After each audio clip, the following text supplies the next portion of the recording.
And good afternoon. You're listening to Ken Hudnall. This is the Ken Hudnall Show. Coming to you from my studios right here in exciting El Paso, Texas. Gateway to the Old West and the most haunted city in the country. Well, today's December the 19th, 353rd day of the year. Just 12 days remain to the end of the year, and we get to start a new one. And let us not forget, we've only got a few days till Christmas. Well, holidays and observances. National Ugly Christmas Sweater Day. National Oatmeal Muffin Day. National Emo Day. Now, emo is more than just a music genre. It's a subculture. From fashion to lyrics, emo music's influenced an entire generation. National Underdog Day. National Hard Candy Day. Look for an Evergreen Day. Taking time to notice the colors and unique shapes of plants in your neighborhood. Simple way to connect back with nature. National Heroes and Heroines Day. Zagreb Advent.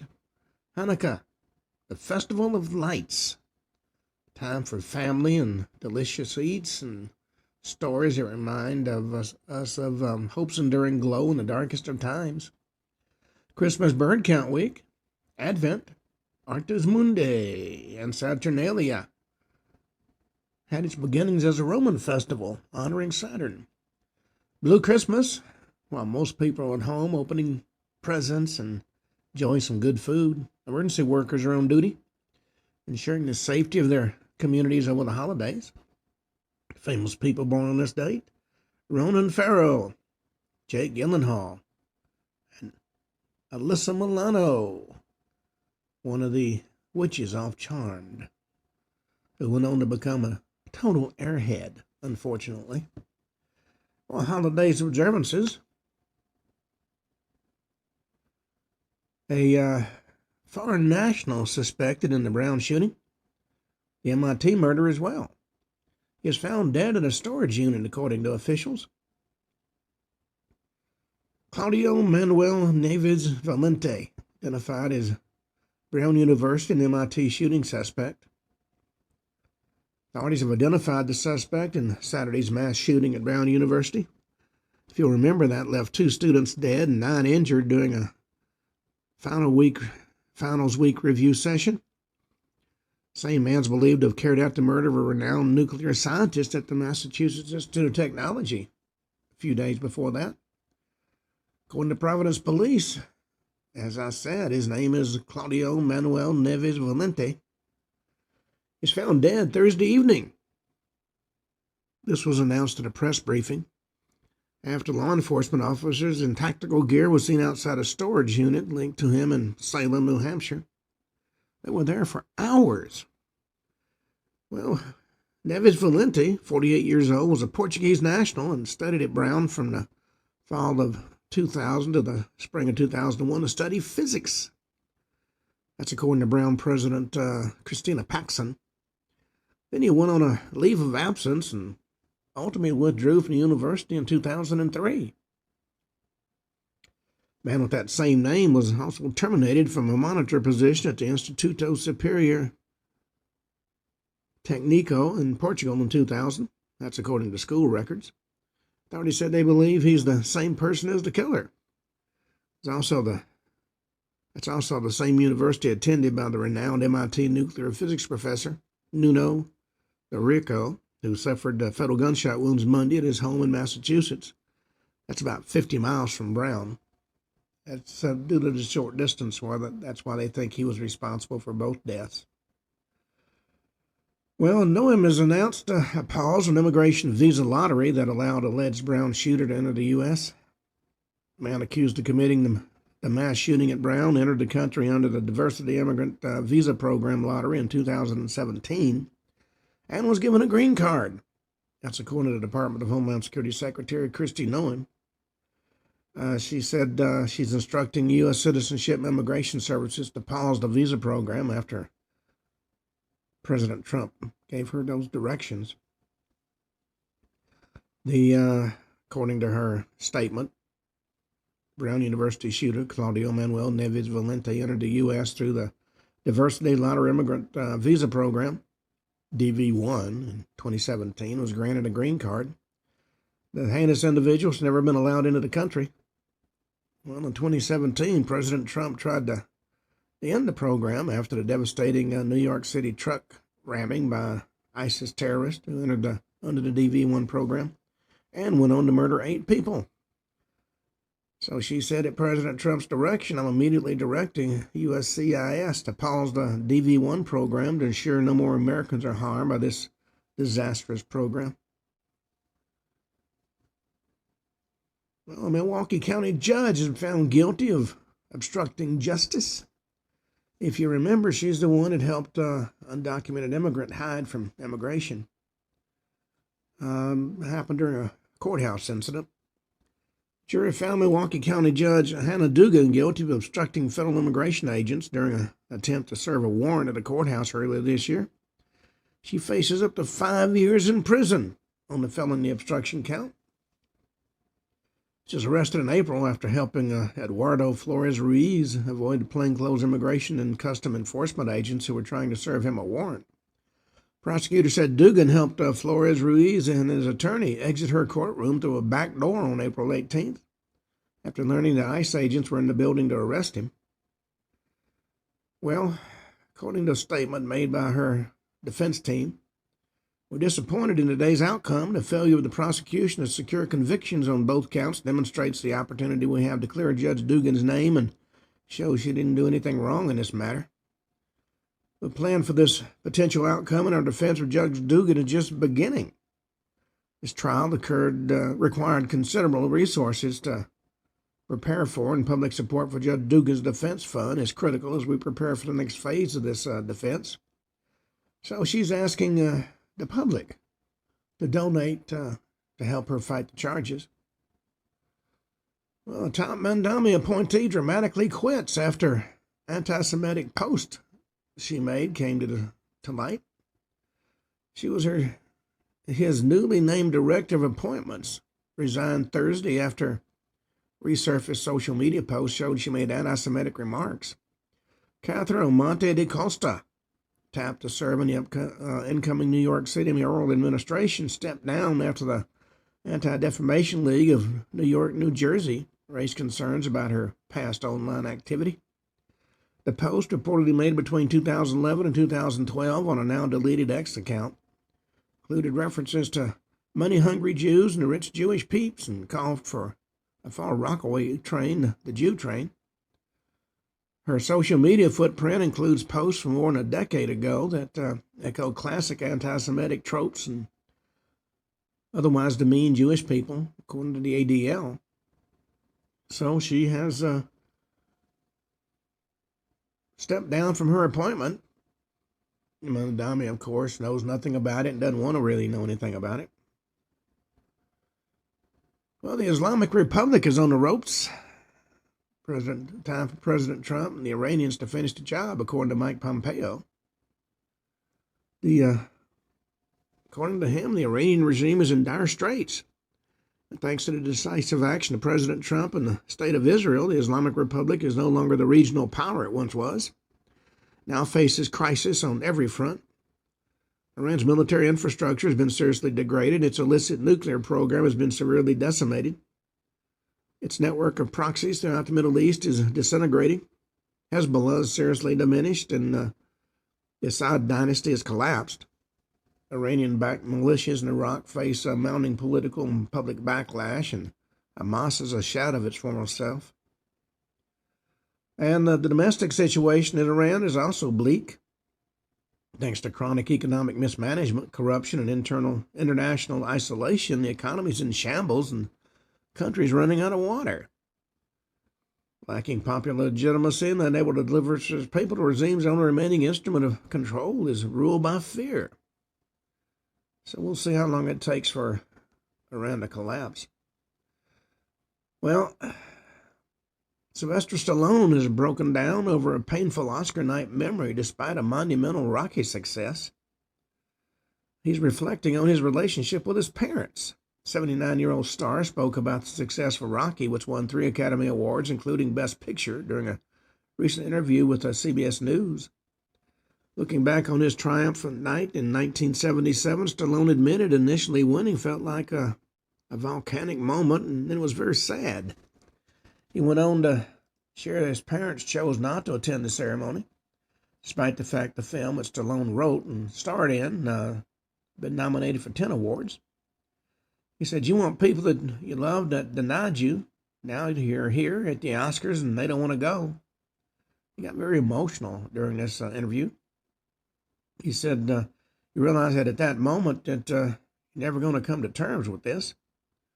And it's like, what more do you need? Really, what more do you need to say?" He said he was here and he did it.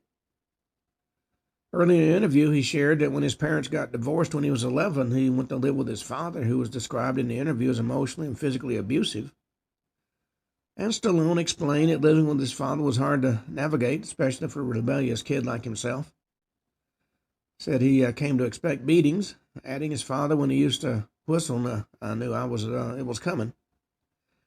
Well, he's gone far beyond that.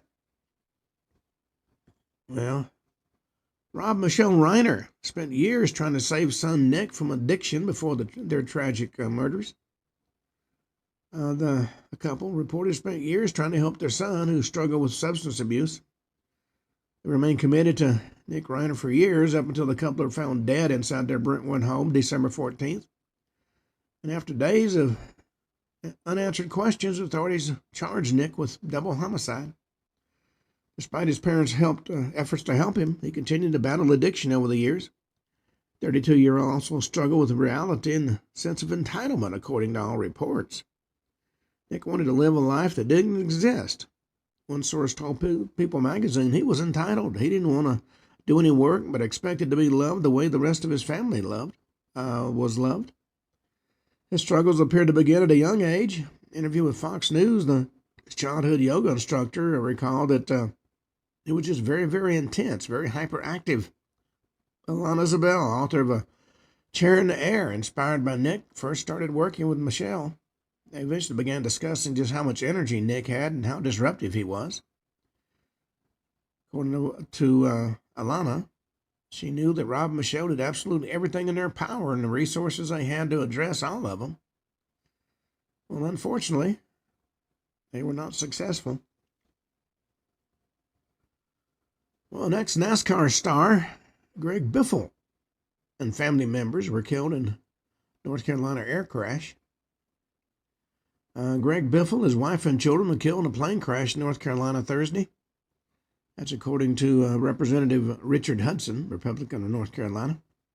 Biffle and his family members were on board a Cessna C-550 with a tail number N257BW, making its way to the Bahamas via Sarasota, Florida, when it crashed at Statesville Regional Airport. The plane had the tail number, which is owned by GB Aviation Leasing, according to Federal Aviation Records. The company's owned by Biffle. According to Hudson, "I'm devastated by the loss of Greg and Christina and their children, and my heart's with all who loved them. They were friends who lived their lives focused on helping others. Greg was a great NASCAR champion who made thrill millions of fans, but he was also an extraordinary person. He'll be remembered for his service to others as much as for his fearlessness on the track." Biffle flew hundreds of rescue missions in western North Carolina after Hurricane Helene. Last time Hudson spoke with Christina just a couple of weeks ago, she reached out to ask how she could help with the relief efforts in Jamaica. That's who the Biffles were. Well, unfortunately, been a lot of private plane crashes in the last few years.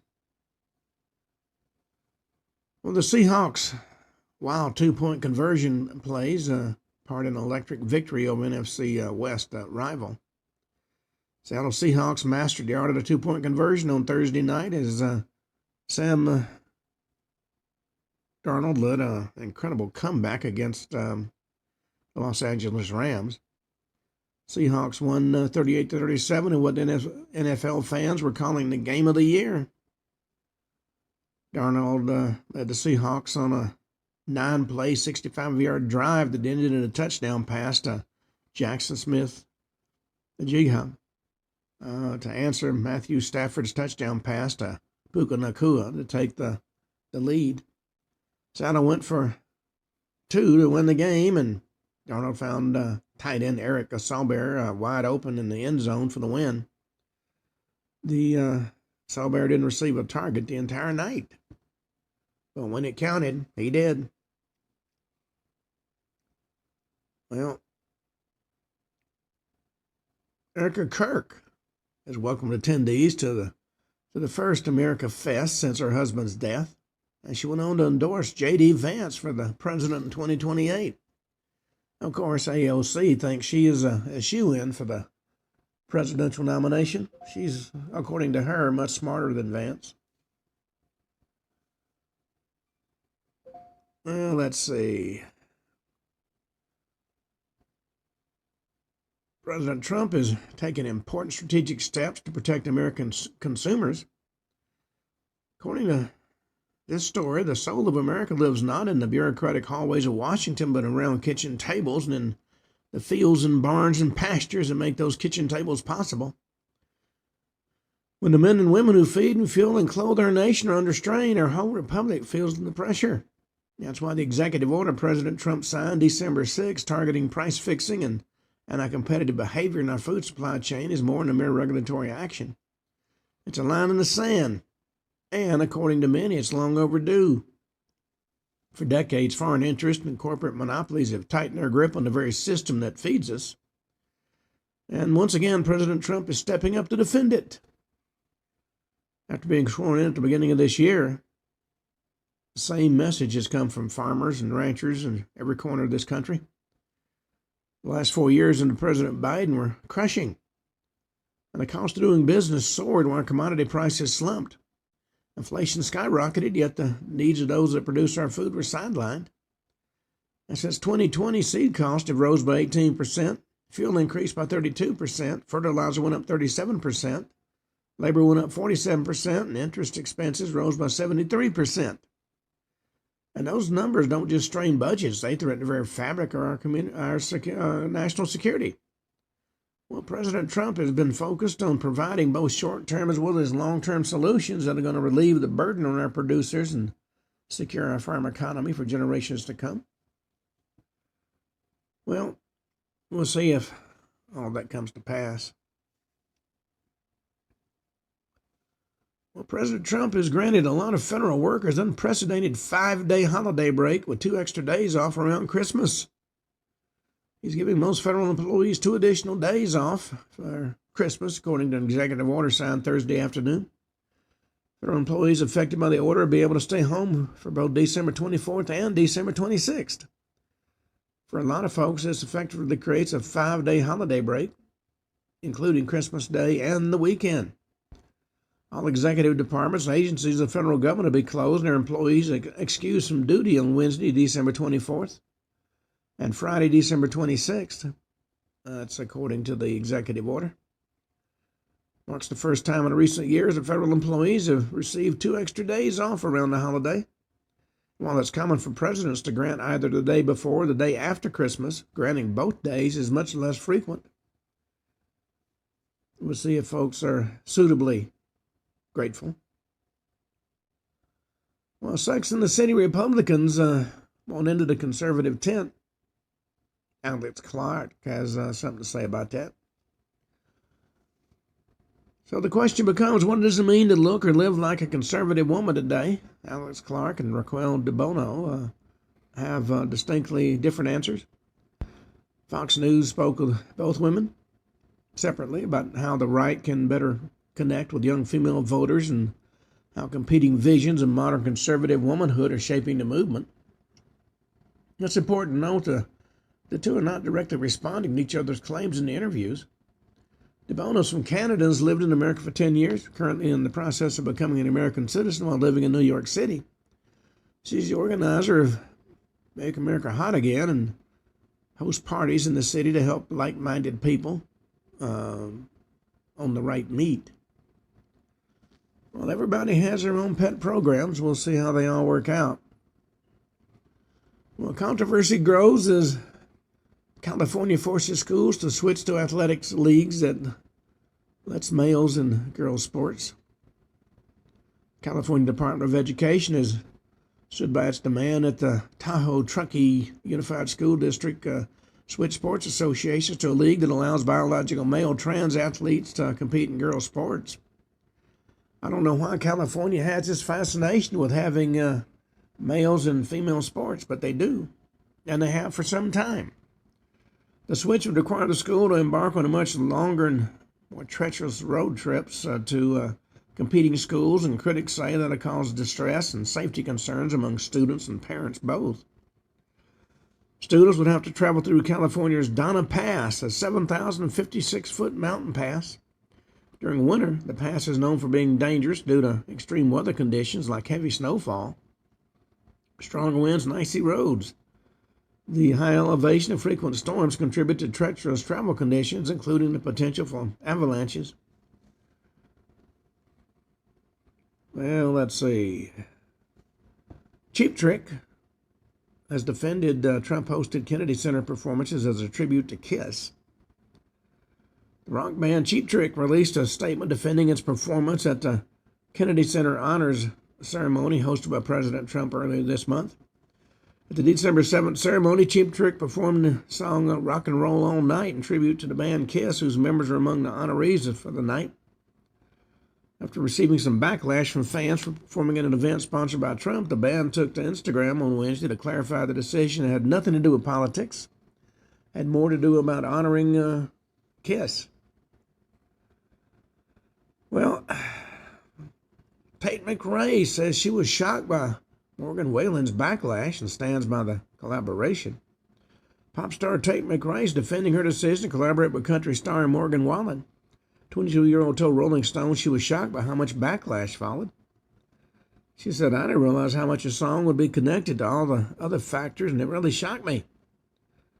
She did an interview for Rolling Stone earlier this month in an article called "Tate McRae: How a Very Sensitive or Introverted Singer Became a Pop Superstar." McRae's best known for pop songs like "Greedy" and "You Broke Me First," and told Rolling Stone, despite the criticism, she didn't regret teaming up with Wallen to make the song. Said the collaboration stemmed from her love of country music, not Wallen. Well, no longer do people just enjoy the music. They've all got to make some politically related comment. Well, North Carolina Senate showdown escalates as President Trump rallies behind Wadley to keep the GOP seat. President Trump hits the battleground North Carolina Friday as he aims to keep an open Republican-held Senate seat in GOP hands in next year's midterm elections. He'll hold an evening event on affordability as he teams up on the crucial southeastern state with Michael Whatley, a former Republican National Committee chair and frontrunner for the GOP Senate nomination in the 2026 race to succeed retiring Republican Senator Tom Tillis. Whatley is likely to face off next year against former two-term Democratic Governor Roy Cooper in what's expected to be one of the most expensive and crucial Senate battles in the country. That's as the GOP works to hold its 53-47 majority in the chamber. And rising prices, of course, are going to be a top issue on the campaign trail. Well, on that note, we've come to the end of our news segment. Now we're going to talk about some more conspiracies, because certainly there's been a lot of conspiracies making the rounds. There's been a lot of news stories about the advancement in digital systems, specifically the 5G system. And, of course, as with so many other things, there's been a conspiracy pop up about the 5G system. There are those that say it leads to mind control and microchips and electromagnetic waves. Well, wireless signals and tiny chips and invisible waves pass through our environment every single second of the day. And these technologies bring a lot of benefits, from fast internet to medical implants that help people. But some folks worry these same signals can be misused to read thoughts and control brains, or track movements without permission. So I'm going to look at 3 related concerns. The 5G networks that can affect the minds and microchips and might be placed in individuals for control, and those electromagnetic waves that in general have hidden effects on our bodies. And while mainstream science sees these as myths or misunderstandings, a lot of folks have embraced them, showing how fear and technology often mix in surprising ways. Now, 5G, of course, refers to the 5th generation of cellular network technology. Promises faster speeds and better reliability and more connections for devices. Supporters say 5G can fuel the Internet of Things, linking smart cars and phones and appliances and a lot more. But as 5G towers spring up, rumors spread that these signals could harm people or even serve as a mind control tool. Some suspected that governments or major corporations were installing 5G for reasons far beyond simple communications. And one part of this conspiracy says 5G emits higher frequencies than previous networks, known as millimeter waves, which can actually be weaponized. People worry that these waves might interfere with brain patterns or cause health issues. And stories have circulated online about people feeling headaches and fatigue and other symptoms when they get near the 5G towers. And some extreme versions claim these towers can send signals that make people docile or confused, allowing for widespread control of the population. Now, a common claim is that 5G can manipulate mood or thought. By sending certain frequencies, the systems might spark fear or anger or even calmness in large groups. Critics note that no known mechanism supports such exact control over the human brain. Some believe 5G networks combined with cameras and data collection create a powerful net that can watch everybody's moves. And while this might not direct mind control, it certainly sparks a fear of a society with no privacy. Another angle says if microchips or implants are in your body, 5G could send signals to them, forcing you to act in certain ways or feeding your brain certain messages. If they directed the 5G at Congress, it might actually make them work. Scientists stress that while 5G uses higher frequencies than older networks, these are still well below harmful ionizing radiation levels. Now, ionizing radiation, like X-rays, can break chemical bonds in the body, but 5G's non-ionizing waves don't have that same power. Studies on wireless signals find no conclusive link to severe harm when within safety guidelines. And critics argue that long-term effects are under-researched, but official bodies like the World Health Organization don't see any evidence of mind control potential. Some local protests emerged, with people setting fire to 5G towers out of fear. Authorities responded these fears stem from online misinformation. And for those who distrust big tech or government, official reassurances may not help much. 5G issue remains a flashpoint for debate, bridging both health concerns and conspiracies about total control. Even as 5G continues to expand, rumors about its hidden uses don't seem to be fading any. Now, microchips have been around for a while. We use them in bank cards and passports and pets and various electronic devices. In medical fields, small implants can help with tasks such as monitoring heart rates or controlling tremors in people with Parkinson's disease. But some believe that microchips can secretly be implanted in humans to track or influence their actions. And these theories become more widespread with the growth of digital services and the fear of losing privacy. One form of this belief centers on the RFID chips. That's the radio frequency identification chips. They allow short-range communication when scanned. Some employees in certain companies even volunteer to get small chips in their hands to be used to open doors and log on to computers more easily. This practice, though rare, fueled the idea that soon everybody might be forced to accept the chip as a form of identification that removed the need for cards or paper documents. A strong part of the microchip conspiracy is that government or shadowy organizations want to inject chips into everybody. People say these chips could track locations and broadcast signals to reveal where you are at all times, monitor health or thoughts by reading vital signs or even brain signals, and store personal data, acting as a digital wallet, ID, or key to official services. Some think this could be turned off if a person disobeys, blocking them from buying or traveling. And conspiracy theories also link microchips to a biblical warning of a mark that people must have to participate in society. They see chips as fulfilling the prophecy, calling them the mark of the beast. Religious communities sometimes share this concern, believing that accepting a chip would mean surrendering to an evil system. Critics of the forced implant claim point out that a microchip with no power source can't send out strong signals.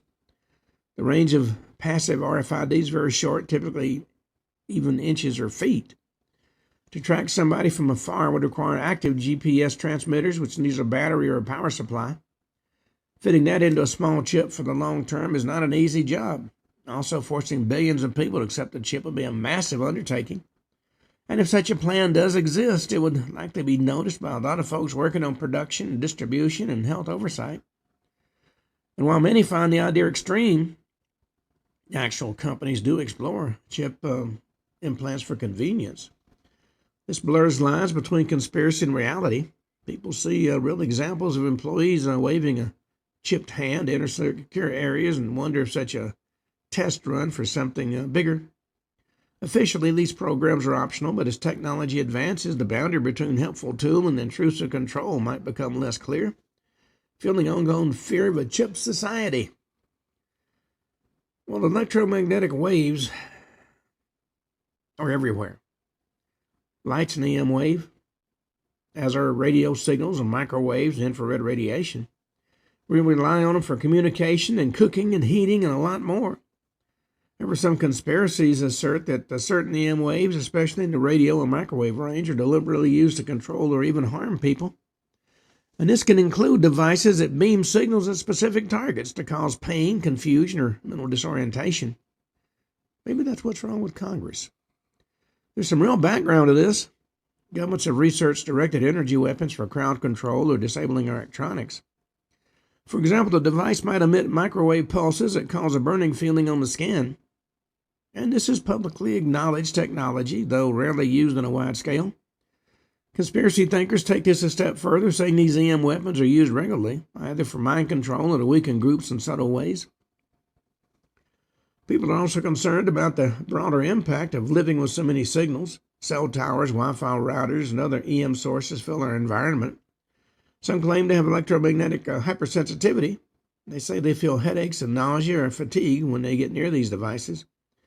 Mainstream medicine doesn't confirm a link between everyday EM levels and these symptoms, but those affected strongly disagree.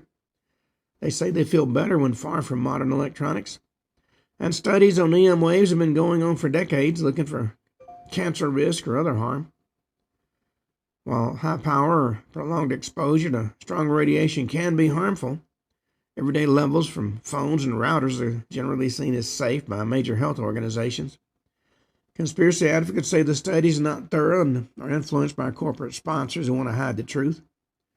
So the standoff remains, with official bodies on one side and certain groups on the other. Well, the biggest leap, of course, is the idea that these waves can control thoughts. Some conspiracies reference patents on devices that send signals to the brain, suggesting these could be used on entire populations.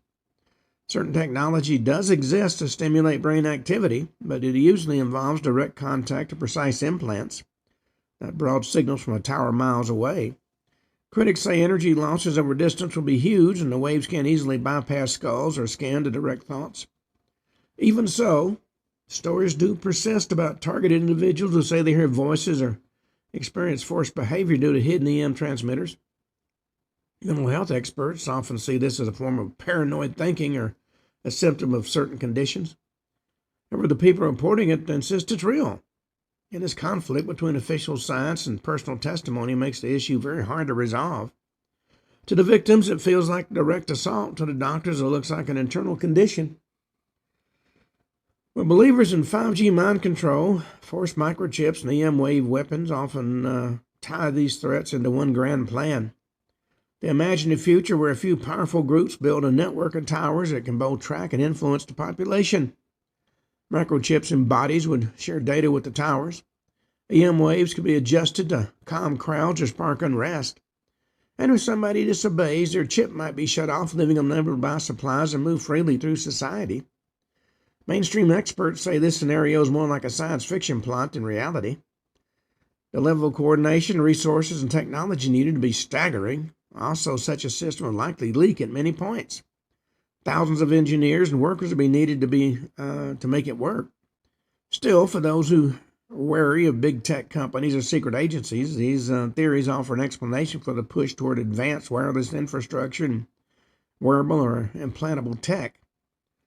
At the heart of these fears is the idea that technology, once introduced, can grow in ways the public doesn't fully understand.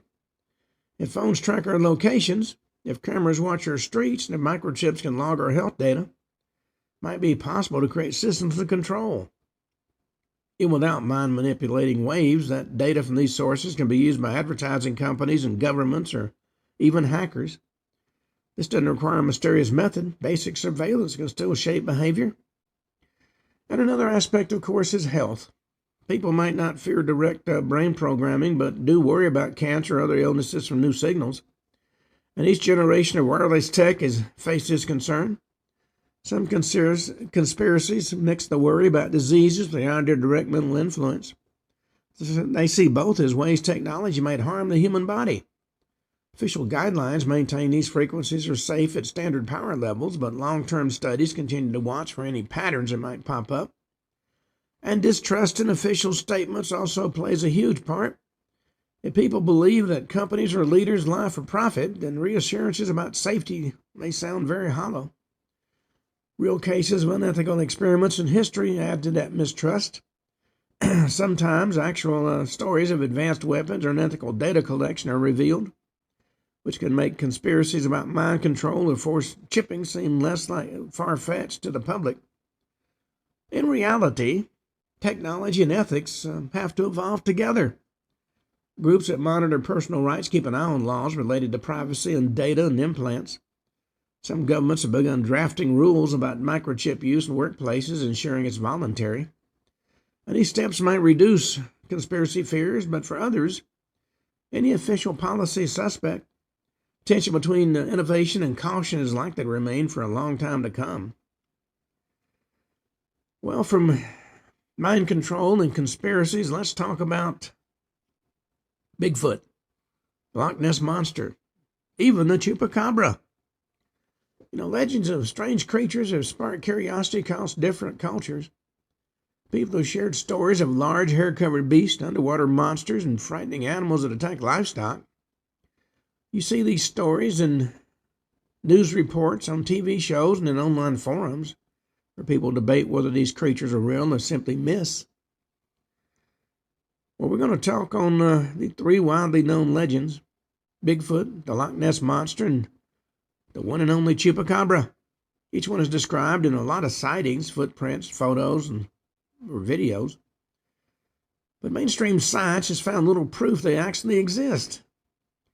We're going to look at the background of these stories, examine the evidence claimed by believers, and see what critics say. Whether they're real or not, these stories remain a big part of today's discussions about unknown animals and unexplained events. Well, a lot of folks have heard the term cryptid. And a cryptid is a creature or plant whose existence is suggested but not proven by science. That includes the Bigfoot, or Nessie, which is the name a lot of folks have given to the Loch Ness Monster, and the Chupacabra. All three fall into this particular category. Sightings and stories about them often come from areas with thick woods and deep lakes and remote countryside where it can be hard to do a thorough search. These legends also talk about an age-old human wish to find mystery in the world. Thousands of years ago, people told stories about dragons and sea serpents and giant birds. Today's cryptids often fill the same role.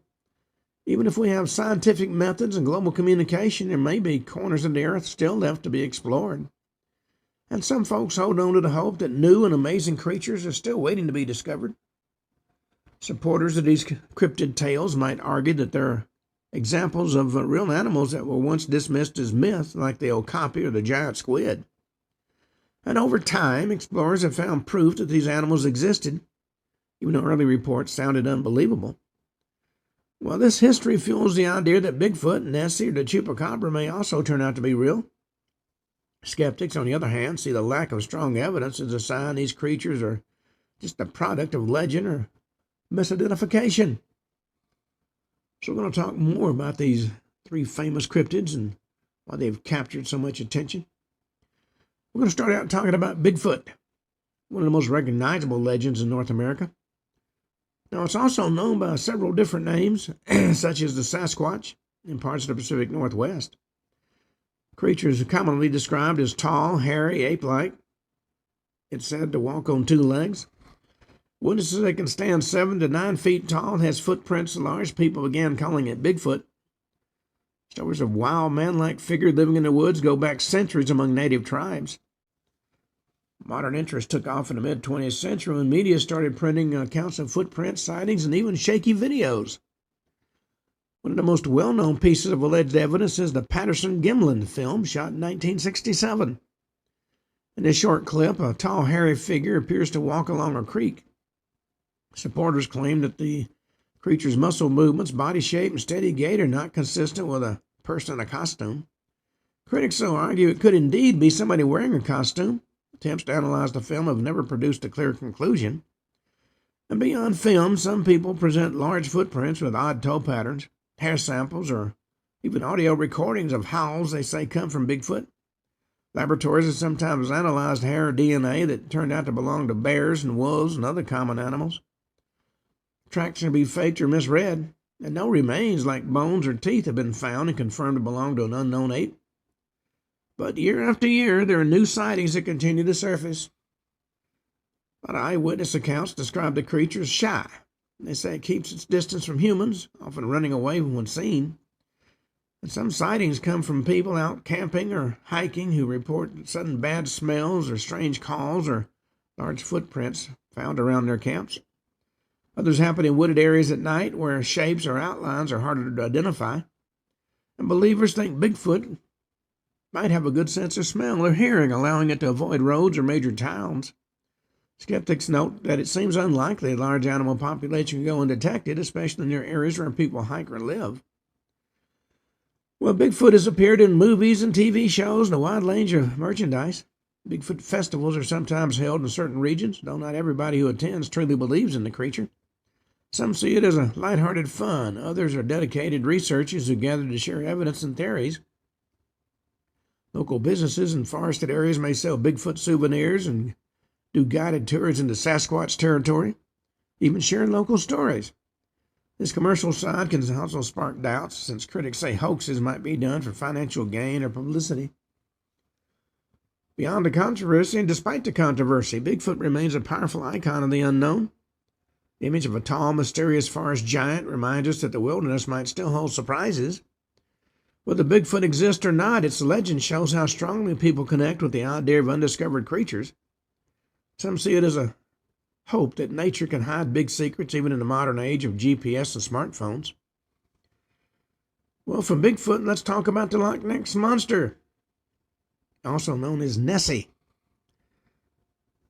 Said to live in Scotland's Loch Ness, a large deep lake with dark murky waters. Unlike Bigfoot, which roams the forest and the mountains, Nessie is believed to inhabit a single body of water. Stories of a strange creature in Loch Ness go back hundreds of years. The more modern reports actually begin in the 1930s, around the time new roads allowed easier travel along the lake shore. Drivers and tourists started claiming they saw something large and unknown swimming or surfacing in the lake. Witnesses who say they've seen Nessie usually describe a long-necked creature with one or more humps on its back. Head might look like a snake or a small horse. And this has led some folks to wonder if it could be a plesiosaur, type of marine reptile believed to be extinct since the age of dinosaurs. Others argue it could be a giant eel, a sturgeon, or even logs and waves mistaken for a monster. Photos and sonar readings are the main evidence offered by Nessie believers. The famous surgeon's photo from 1934 showed a small head and neck rising out of the water. It was later revealed that this particular photo was a hoax made from a toy submarine. Sonar scans, however, have shown large moving shapes deep in the loch. Critics say these readings could be schools of fish and underwater debris and even other unexplained objects. An interesting point about Loch Ness is its size. It's over 20 miles long and extremely deep. close to 800 feet deep in some places. Water's also dark with peat and limiting visibility. The environment feeds the idea that a big creature could hide there. However, scientists say that for a breeding population for large animals to exist, there should be enough food and more frequent sightings. Some studies have tested the water's DNA to see which species live there, and they found no unknown giant reptile or other type of creature. Eel DNA did appear, leaving the theories that big eels might be behind the sightings. Well, Loch Ness is a famous tourist spot in Scotland, partly because of Nessie's legend. People visit them to take boat tours and watch the waters and maybe catch a glimpse of the monster. And shops sell Nessie-themed items, and the local economy benefits from the creature's fame. And this has led some skeptics to argue that locals might exaggerate sightings to keep the interest alive. But a lot of local residents generally share stories passed down through the generations. And over decades, numerous searches have been launched. The researchers with submarines and divers and sonar equipment have scoured the depths without finding conclusive proof of a monster. But despite this, the story endures. Nessie has become an icon in cryptid lore, just like Bigfoot. And even if no monster is ever found, the idea of a hidden creature living in a dark, ancient lake continues to fuel imaginations around the globe.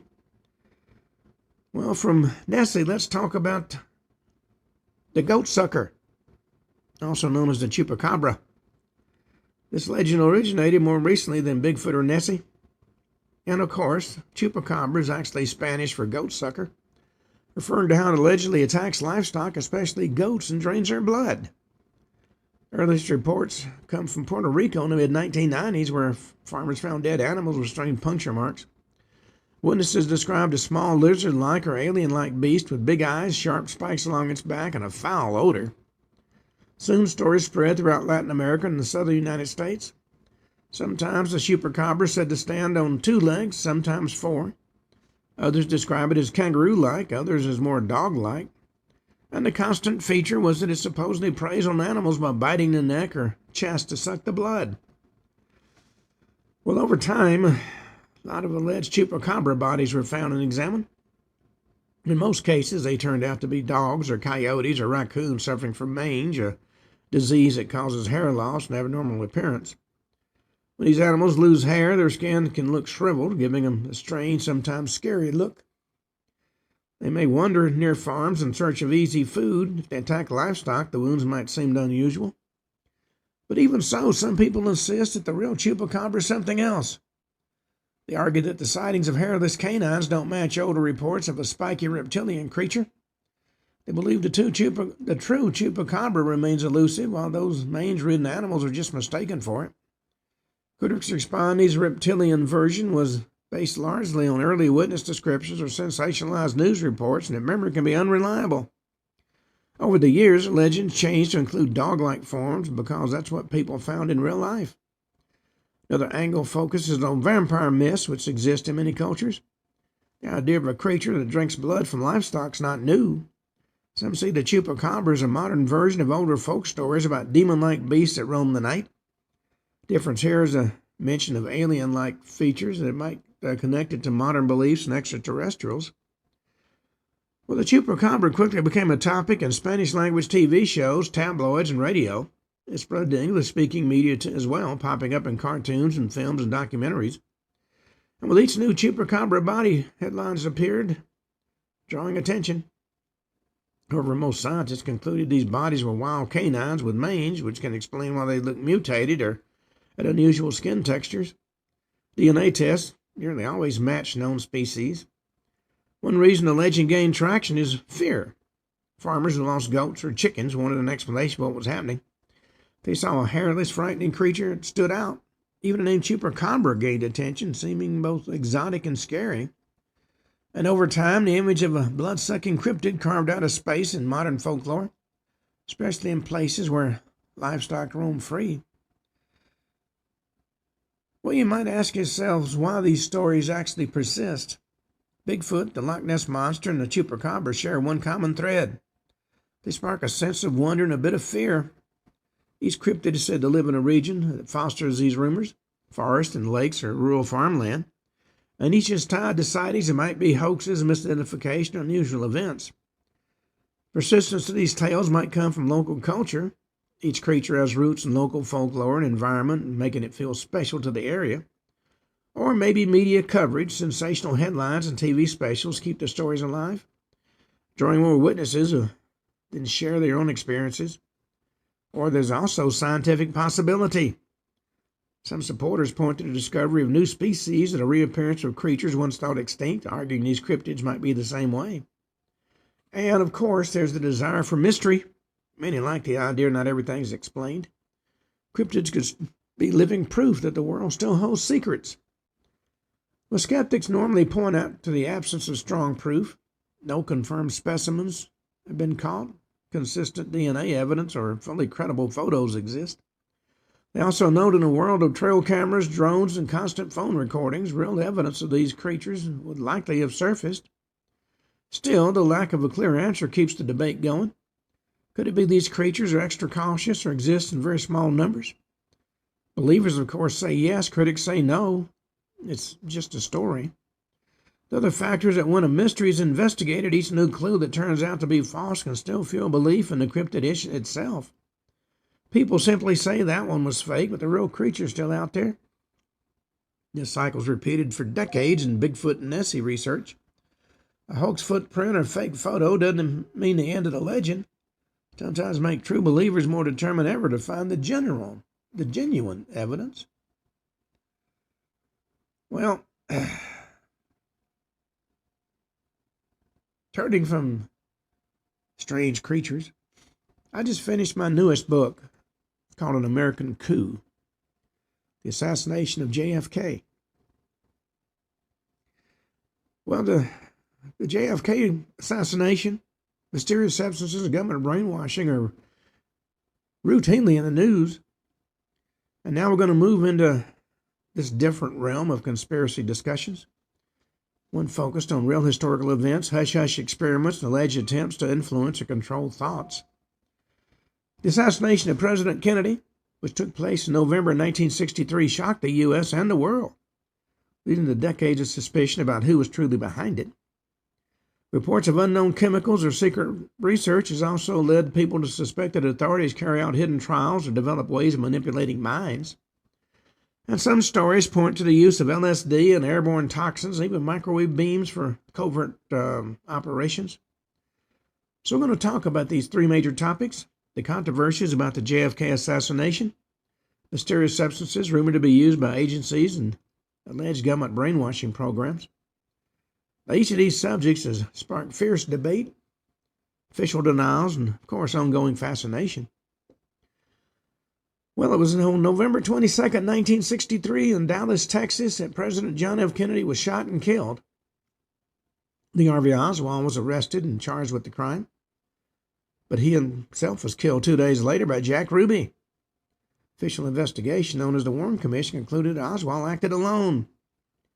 A lot of folks doubt this. They see conflicting witness statements and suspicious movements, potential evidence of a much broader plot. They say it couldn't be the work of a lone gunman. There had to be other forces involved. Well, the Warren Commission found that Oswald fired 3 shots from the 6th floor of the Texas School Book Depository. One bullet missed, another hit Kennedy and Texas Governor John Connally, and the final shot hit Kennedy in the head. But a lot of critics have questioned the single bullet theory, sometimes called the magic bullet because it had to change direction in midair. They say there's no way one bullet could have caused all those wounds,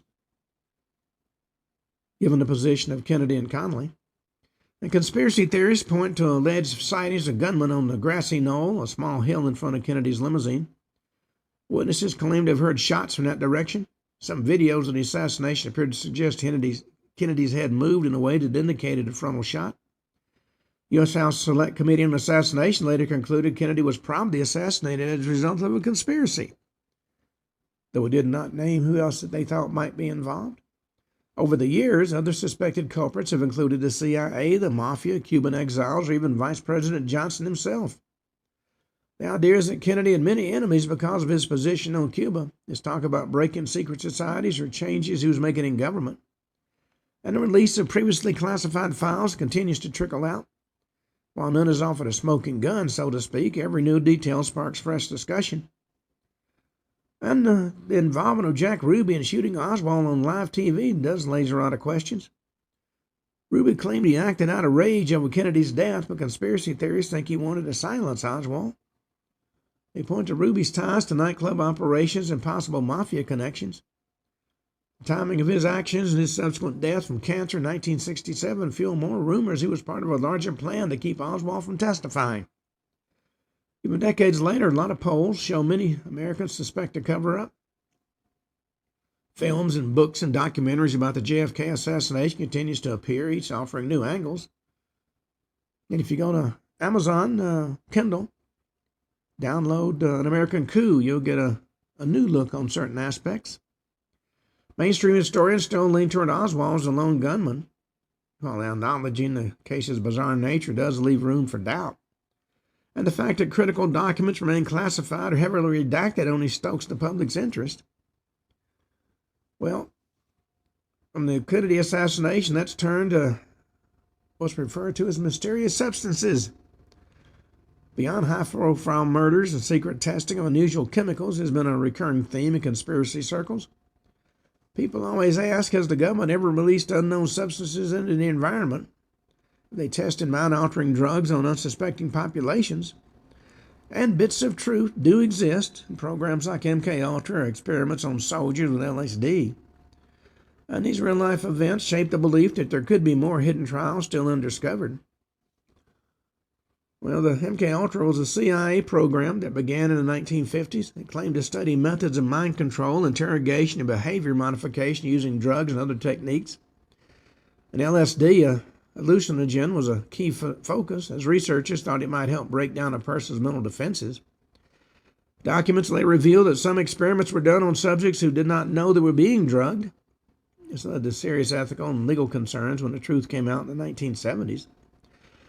Well, a lot of the records of MKUltra were destroyed before they could be fully examined. The partial information we have paints a troubling picture.